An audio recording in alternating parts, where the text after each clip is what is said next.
Great. So, I mean, first of all, again, thank you so much for meeting with me this morning. I really appreciate it. I'm really excited to talk to you about you and your experience. But yeah, especially for Second Chance Month, yeah, like I really appreciate you coming up to talk to me today. Oh, thank you. And just to start this off, why don't you introduce yourself? What's your name? What do you do at Human Works? Just tell me a little bit about yourself. So my name is Francisco Palacios. I tend to go by Frank, shorter for everybody I work with. And I've been with Human Work since December. A little bit of what I do light facilitating with baking, and I also do mentorships and follow-ups with the people that we work with. And it's most of the stuff that I do is based on my lived experience, plus the background, my educational knowledge, having a degree in social behavior science, sociology helps me understand people a little bit better. And also, you know, with the man, I was gonna say the other parts, just the interaction with the doing the one-on-ones, seeing the individuals. I don't even like calling individuals. I like calling them by their name, but just seeing the person's face and just seeing that they could see there's hope just from my background history.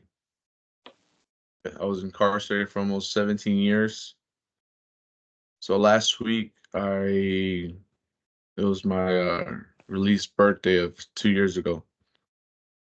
And just with that comes with a lot of pain, a lot of grief, a lot of learned experiences that just makes me a little bit more relatable. So yes, I hope that answered the question right there. Oh, it did. Thank you so much. No, it's I think it's really cool hearing these kinds of stories. And if you don't mind me asking, how did you become justice involved? What was your background with that, and what was it like for you, not only like being justice involved, but the reentry process? I hit you with a bunch of questions, but what was Okay. that like for you? No, that's fine. So for me, it started when I was younger.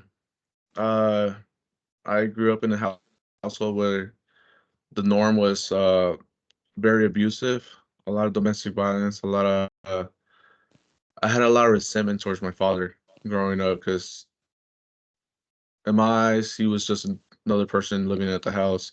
I never really had like an emotional attachment to him per se, like, oh, this is my dad. No, it was just another person. Since I could recall at the age of 4 or 5, him just coming home and just like actually taking his anger on us. So beating us up, he'll beat on my mom for whatever reason he's going through something. He used to be a very abusive alcoholic who turned violent when he was drunk. That process, we never knew exactly. Uh, sorry about that. We never knew exactly the type of person he was gonna be. So we always walked on eggshells whenever he came home. So we were set and programmed to always like be quiet, to turn off TV as soon as he walked in. To my mom had her expected role was just to have the food ready, kind of like a machismo type of environment where wherever he said was it, that was the law, and how dare us, you know, say anything otherwise. So as I grew up, even in I could recall in kindergarten, there was an incident where I was trying to learn English, even though born here in the US, English is my second language. So at that household, it was forbidden for us to speak English because my dad he wanted to have that control over us and over my mom especially. Them having come from Mexico, I was the first generation here that was born in the U.S. along with my siblings. So he had forbidden my mom to learn English so she could adapt. And in his mind, if she knows English, she's gonna start talking to people and she's gonna run away. So that type of mentality spilled over to my mom where I came home from school. It was like it must have been like the second or third day in kindergarten, and I was trying to pronounce words in English, and I got slapped in the face for that. And I saw that as something bad. Like, okay, I shouldn't be talking like this. Like, this is bad. So naturally, the next day, I just went back to school, of course, and I started beating up on my my peers. I got into like 3 fights that day where they called my parents and they picked me up. Like I couldn't be in school for that day, and I was confused. I was like, "What's going on?" I thought I did something good because the same treatment I got, I was giving my peers. So from there on, like I really never had friends because you know how it is. You go from kindergarten, first grade, second grade, and it's usually always the same people, the same little group. So being in that school was like that was like my torture per se because I couldn't I didn't have a friend. So as I grew up, when I want to say when I was 10 years old, I developed my body odor. I matured prematurely from what I know now. So when a person is under a lot of stress, they develop quick. So I didn't know about deodorants. I didn't know proper hygiene. Again, I didn't have my dad. That was his role to teach me. My mom wasn't teaching me. Nobody else was teaching me this. It's like I was expected to learn this stuff, but I never had no knowledge of. So I went to school for like almost a whole year stinking, and I used to be like the subject of ridicule. Everybody will make fun of me. Again, everybody was like kind of scared of me, but they kind of like enjoyed just throwing jokes at me. So I felt more isolated. I didn't feel like I belonged at home. I didn't feel like I belonged in school. And on top of that, again, when I was 10, I got sexually molested by a stranger near my parents' home. It was in the alleyway right next to a big old garbage bin. So from thereafter, I felt like a piece of trash, you know. And I started developing a suicidal mindset where I was constantly telling myself, "Just kill yourself." Why are you still here? I'll wake up with dread. I was like, "Damn, I'm still here. Like, why am I still here?" So growing up with that mentality, I got to a point at age 11 where I told myself, I'm not gonna be a victim no more. I had this, you know, and from there on, I carry that mindset. At age 11, there was this situation when my dad he came home from work, and again, we're expected to walk on eggshells to turn off the TV. I mean, to turn off the TV or whatever else was going on the radio, and just let him be so we can understand what type of come in happy, like a good dad, because he was like Buzz, or he'll just be in a rage. And I remember I didn't care. I got to the point where I didn't even care. So he came home, sat down on the couch about 7 feet away from me, and I was just watching TV. And I recall him just standing up from the couch, and I'm watching him through the screen during the commercial. I got to watch him stand up, and he told me in Spanish, like, you know what you got coming. So he starts taking off his belt, and I remember I got up at that moment and I faced him. At 11 years old, I got up, I faced him, and when he was about to swing the belt on me, we were pretty close. I yanked the belt off his hands, and from there, I threw it behind me and I told him, "You're not gonna hit me no more. You're not gonna hit my mom. You're not gonna hit my siblings. If you ever do that again, I'm gonna kill you." And that's the first time I seen fear in somebody's eyes, and I loved it. This is a person that tormented me, that was supposed to be my protector, and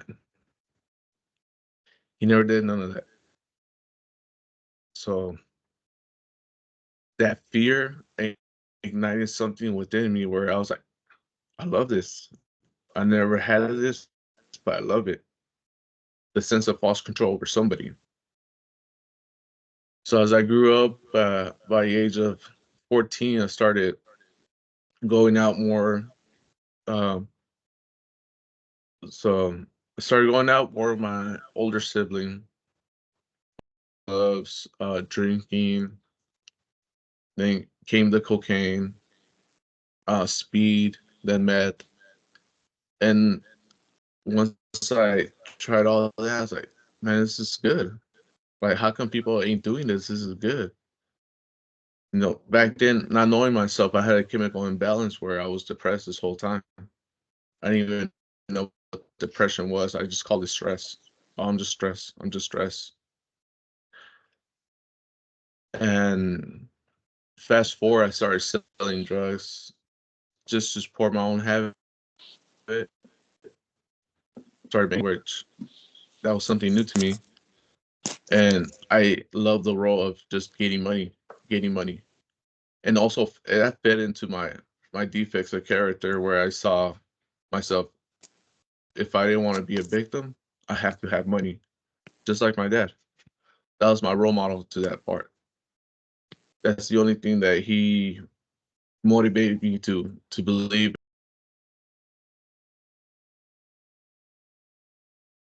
I mentioned when we were younger, we relied on him.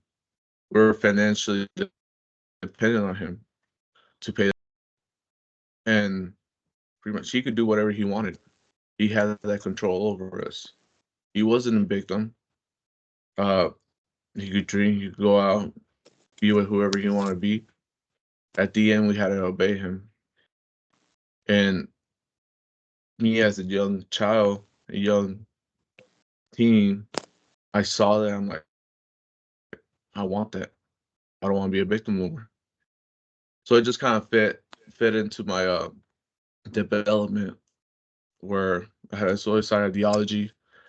The more drugs I used, the more drugs I sold, I started to lack empathy for people. I stopped seeing them as people with feelings or emotions. I just saw them as numbers, where how much money can I get off of you? And if I can't get nothing from you, like you have no reason to even know my name. And it's not like I consider myself like a shot caller or somebody big. No, it's just that was just my mentality. I didn't care who you were. I didn't care that you probably just spent your rent money. I didn't care about none of that stuff. All I cared was if I have money, I could do whatever I want and nobody's gonna hurt me. Because deep down inside, that's what I was doing. I was protecting myself. I was masking myself with all kinds of defects. I became violent, impulsive, immature, greedy, lacked empathy. I had a need to fit into the my societal role that I thought back then as a drug dealer. I developed a gang member mentality. I'm not from anywhere, but it's just something I developed naturally. where people would get confused, like, "Oh, he's from somewhere." Like, no, I'm not. It's me. I was ruthless. I didn't care about the next human being. So moving forward, I started using more and more drugs. I was codependent on a in a relationship where that lasted over 4.5 years. At the end of it, I'm like, there's no hope for me. Why am I even here? I got more and more depressed, and I started using a lot more. I started hanging out with the people I sold drugs with, giving them rides. I started participating in all that stuff. I didn't care to know whatever they did to get their money. All I care is like, all right, you got paid me, you got it. All right, here's some more. And it's like it's kind of shameful to say that I victimized the person where I sent him to the hospital because I wanted what he had. And in that process of hearing his screams kind of like woke me up like, what the hell am I doing? So luckily, and I thank God that I got arrested for this. I was facing 6, 7 years with double life for an attempted murder. And that pretty much set the scene for me going into prison. I was sentenced to 21 years, 8 months, two strikes, which I carry strikes. And it was kind of like I was shown mercy by the judge, even though they tried giving me life. You know, I had no hope. I didn't care that I got that much time. I didn't care about if if I was never gonna come home, because in my mind, in my own head, I was supposed to die in prison. I wasn't supposed to come out, and I just kept doing the same thing. There was a point where I calmed down a little and I got a little religious, but at the end, I got depressed again. I started doing the same thing all over again, not knowing why I kept doing what I did or why I wanted to hurt people, why I didn't see people as people. And as I grew up in prison, I had there was a thing that happened to me where the person that I was selling drugs to owed me a large amount of money in prison, and he thought I was gonna get him. This guy was actually I consider him my friend. So um, he was already up for a couple days. I met him at yard. Told me you want to talk to me. He was gonna pay me, and the next thing I know, like he was slicing my face. I have a scar across my face. It almost caught my eye. I have a scar in my neck where I was supposed to die right there. And this is not my first experience with that. That was actually my third near death experience. And in my head, I'm like, all right, cool, I'm gonna die. So as I'm bleeding out, getting medic support, I I started losing myself. I started going to shock where I was hearing noises, I was hearing people telling me things, but it sounded like a muffle, like if I was underwater. At that point, I had lost too much blood where my whole shirt that was white was all red, and my whole body was just warm.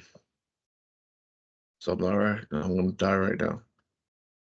And at that point, I was given a vision. I was in this vision. I saw my mom. I saw my mom in this vision where she was like sitting down, hunched down, crying, and me, the person that I was, my mom still is my everything.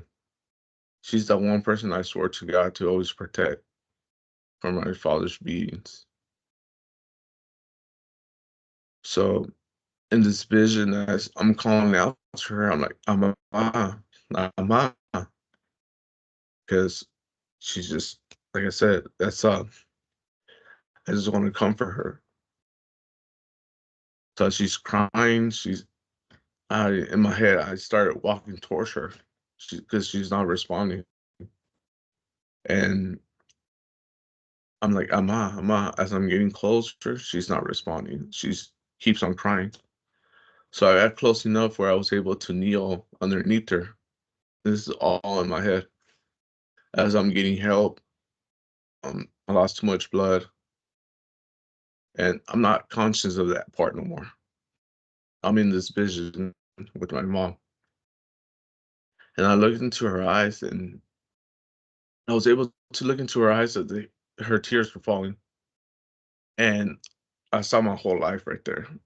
I saw myself through her eyes. I saw myself when I was a baby, when I was a kid, teenager, when I was an adult, when I was an adult in prison, and I even saw myself dead. And at that point, I realized that I'm the one that's been hurting her. I'm the one that's been causing her so much pain. And I was able to, at that point, I was able to get over my resentment towards God and to make a promise or deal with them. I'm like, allow me to stay alive. And this is something I never wanted to. Like, I always wanted somebody to just kill me. So I told God, allow me to stay alive so she won't have to cry. If you do that, I'll change everything.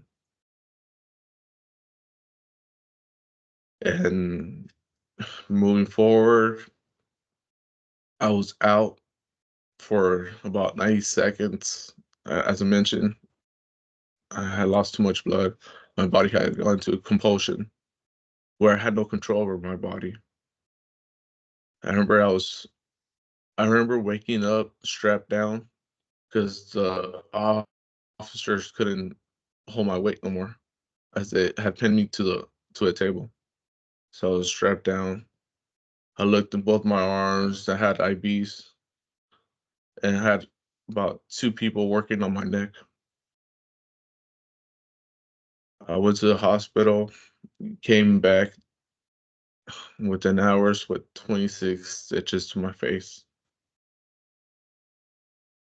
And I remember I was under heavy medication for about a week. My whole face was inflated. I couldn't recognize myself.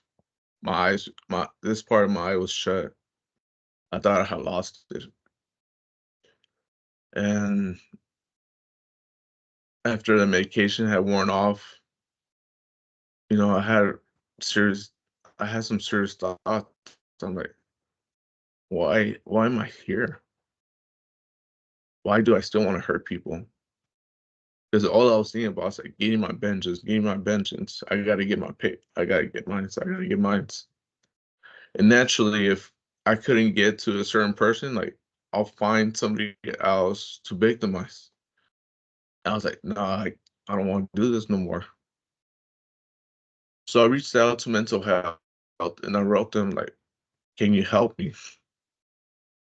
I want to understand why I want to hurt people, why I'm so angry. And I want to say it's by the grace of God that I had a person that knew the right words to tell me and to recognize that that was my first time asking for help. So I was started working with this person, and she was able to undo the stigma that I had in my head about mental health, about reaching out for help, and that was my the beginning of my journey. started my self healing, self understanding, self awareness. I realized what my triggers were, my physical and mental sensations that will get me there. A- And I learned coping skills, something I never knew or had. So I learned instead of blowing up on somebody, just I could just belly breathe to ease my anxiety. And the more I learned, the more hungry I got for more and more and more. Where I realized like people don't know this stuff, especially not in prison, or they don't care to take that step because they have that stigma of asking for help. So naturally, me being the person that I was, the reputation that I had, where I didn't care, I just want my money. Where's my money? You ain't gonna pay me? Okay, I'm gonna send somebody after you. I'm gonna make sure I get my way in a certain way of form. You're not gonna have your way with me. You're not gonna victimize me.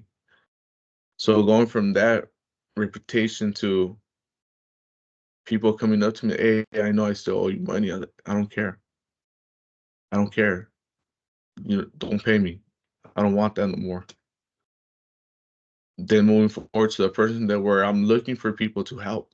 Like, hey, did you know that you can actually do this and instead of using drugs or this helps. And this I started off with the my close circle and they accepted that.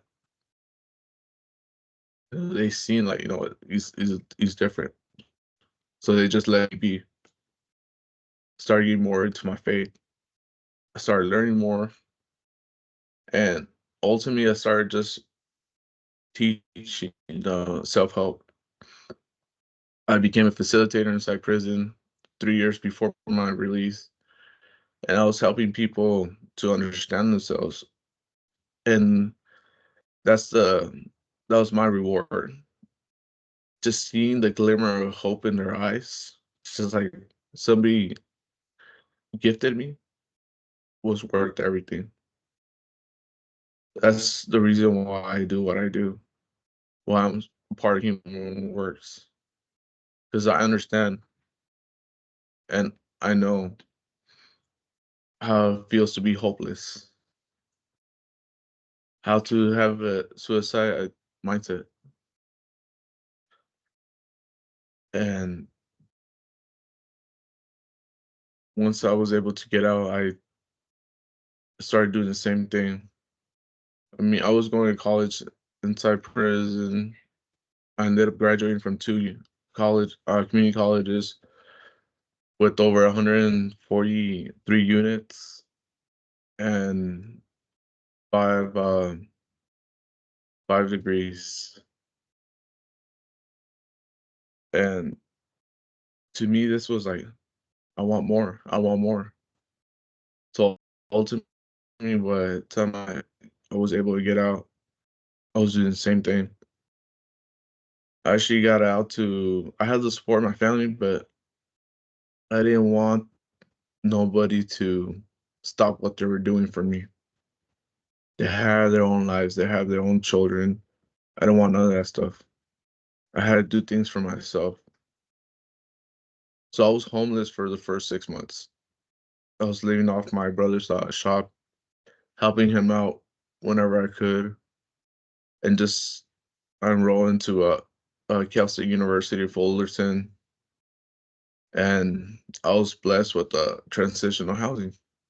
I'm like, all right, cool. I have a bed.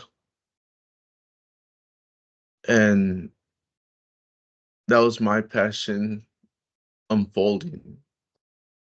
I signed up at Cal State University with for business because I have an AS in business and I have a passion for that as well.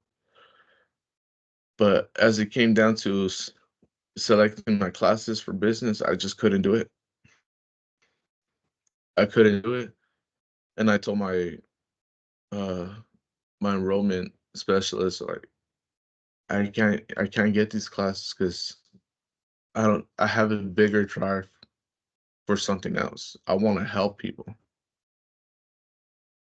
You business is good, but I want to do something else. And I thought I was going to disappoint him because he's been talking to me for months about the great. He's been helping me doing research and all that. And he's like, "Okay, I got you." So he's like, "What you're into is human services."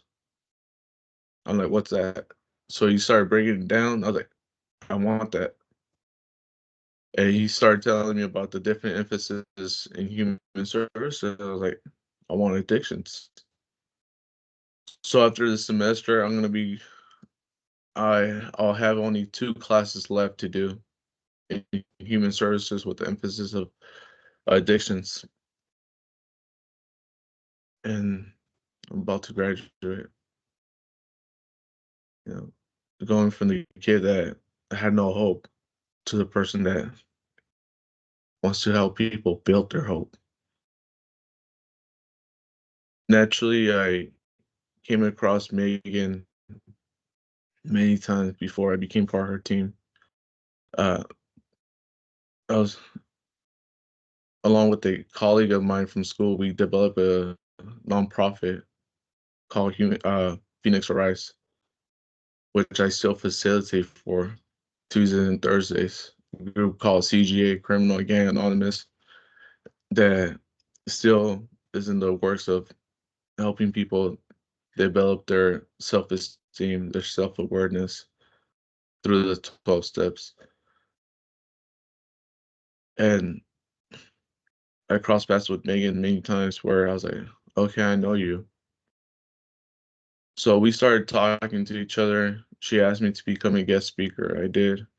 She heard my story and she's like, I need you on my team. I was like, nah, I'm already doing too much. I'm a full-time student. I have 2 jobs. I'm doing too much already.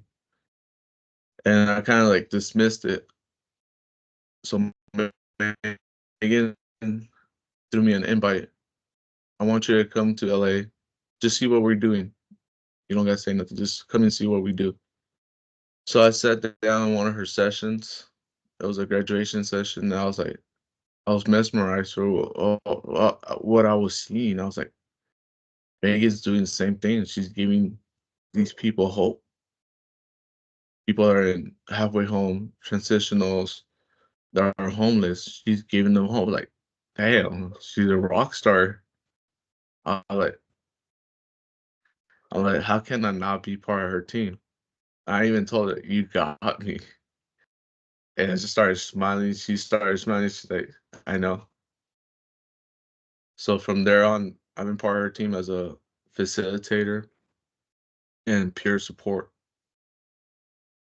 I do one-on-one sessions. I help people get referrals. And overall, my main focus is making sure they're okay, making sure that they're seen, heard, and that they feel love. Because at the end, that's all that matters, especially with somebody that doesn't have no hope. If they could maintain that with somebody, even though they don't really know them, if they could feel that from somebody, coming off somebody genuinely, they're gonna be all right. So I hope that answered your question as to what I do, where I came from. Yeah, thank you so much. I'm gonna turn on my camera for a second, but yeah, thank you so much for sharing just your story and hearing about that. Like, I'm sorry you went through so much, but it's so cool to hear how you've been helping people now. I had so many more questions. You answered a lot of them. Because I was about to ask, oh yeah, like I heard you were a speaker. What's that like? Um, I think, and I was also curious. So you said that you went to Cal State Fullerton? I'm still a student there. I have 1 semester left and 2 more classes after this, Oh, nice, because I and I should be graduated graduating. there. Oh, nice. Okay. I graduated there in You just last May. recently? Yeah, Yeah, I really liked it there. But It's a good so school. yeah, and then also And back to originally I went there for the business program. Yeah. nice. Yeah, I know a lot of people who went through that program. So yeah, yeah, learning about that and then human services. That's awesome. I was also just curious to hearing more about your work as a speaker because it was really cool hearing like you talk about your experience helping people who feel hopeless. What's the what's the one thing that you want people to take away from your story? And I'll turn off my camera again. So the one thing I always emphasize that my story is not unique. In different forms and fashions, I feel a connection to everyone. We all have some kind of trauma, something that dictated us to become a person that we're not, to put on those masks of insecurity. And that motivates us, motivating me to put more masks just to hide my shame and guilt from something that I had no control over. So that's something I always tell people, like, don't be harsh on yourself. You didn't have a choice. You were forced.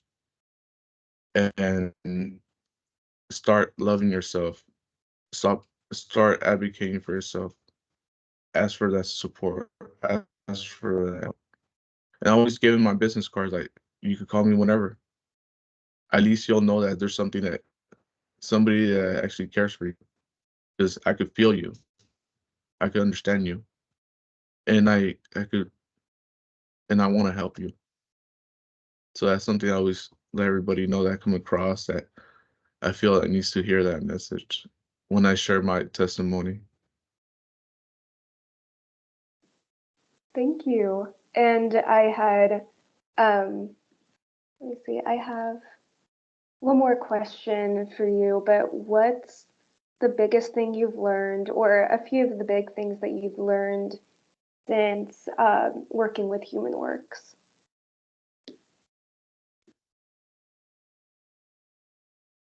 A few things that I learned, just more of the business aspect behind it, and just I learned that human works, like, it doesn't change. Even if it's just for one person, we'll still do the whole program from start to end. And that's what I like. It's like they give hope. They help people rebuild their lives. And that's a team I feel very proud to be be a part of. Thank you so much. I'll turn on my camera again and I can, but before I stop the recording, is there is there anything else that you'd like to let me know or anything else that you'd like to include in the video? Everybody's amazing. Everybody that's part of this team. Kudos to Megan because she's able to see people for how they are and actually, like, okay, you need to be doing this. Like I mentioned, like, she tried to get me to do this a while back. I was like, nah, nah. And she knew the right words to tell me, okay, just come over.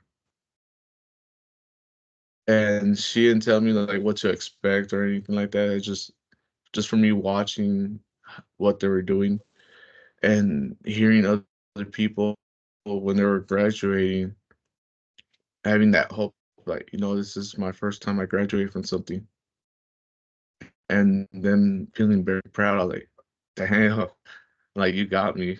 I'm like, all right. I'm like, all right, where do I sign up? Oh, So yeah. that's amazing. Thank you. So yeah, I'll stop the recording now. I think I'm good with all my questions.